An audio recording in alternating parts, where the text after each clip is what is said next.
আসসালামু আলাইকুম গাইস, আমরা এখন রয়েছি সাগরকন্যা কুয়াকাটায়। এটা হলো লেবু বাগান, এটা কুয়াকাটার পশ্চিম সাইডে পড়ছে।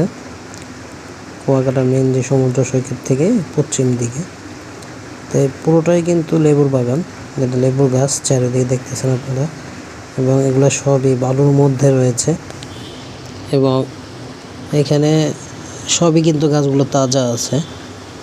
এখানে কিন্তু পানি ওই সমুদ্র সৈকতের সাথে লবণ পানি, যেটাকে নোনা পানি বলা হয়, তার মধ্যে গাছগুলো মোটামুটি জীবিত রয়েছে এবং খুবই সুন্দর জায়গা এবং খুবই অস্থির একটি জায়গা। না আসলে মিস করবেন। এবং এগুলো সরাসরি না দেখলে কিন্তু মজা নেই, এগুলো সরাসরি দেখতে হয় এবং এগুলো উপভোগ করার মতো জিনিস। আমরা যেদিকে আজকে যাচ্ছি সেটা হলো একদম 3 নদীর মোহনা আছে, এটা শেষ মাথায়, এবং এটা হচ্ছে লেবু বাগান। এটা পার হলেই সামনে ঝাউবন আছে, ঝাউবনের পরে 3 নদীর মোহনা আছে।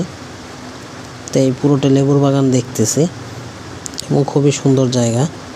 আসলে কি বলবো আপনাদের, নিজের চোখে না দেখলে ভিডিওতে তো তেমনভাবে এগুলো উপলব্ধি করা যায় না, এবং ভিডিওতে আপনাকে পুরোপুরিভাবে দেখানো সম্ভব না।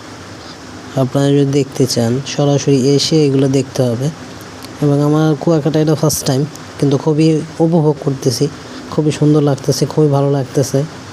এবং এই জিনিসগুলো নিজের চোখের দেখার অনুভূতি, ভালো লাগা বিষয়গুলো হচ্ছে এগুলোই। এবং এই যে গাছগুলো এখনও যে দাঁড়িয়ে আছে, খুব সুন্দর মাটির উপরে দাঁড়িয়ে আছে, এগুলো সচরাচর দেখা যায় না। এগুলো সমুদ্র সৈকতে আসলেই এইসব সিন দেখা যায়। আর আসলে নিজের চোখের দেখার একটা জিনিস, আর ভিডিওতে যতটুকু পারা সম্ভব আমরা চেষ্টা করি আপনাদেরকে দেখানোর জন্য। তা আমরা একটি অটো ভাড়া নিয়েছি অল্প টাকায়, এবং আপনাদেরকে সম্পূর্ণ ইনফরমেশন দিব এটা কিভাবে আসা যায়, কিভাবে কি করা যায়।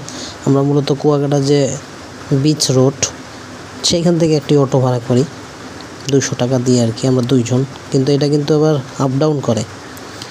আমরা যখন নিয়েছি তখন এটা সিজন না, সিজনের সময় কিন্তু এটা খুবই আপ ডাউন করে, ভাড়া বেশি থাকে এই পাশটায় আসলে।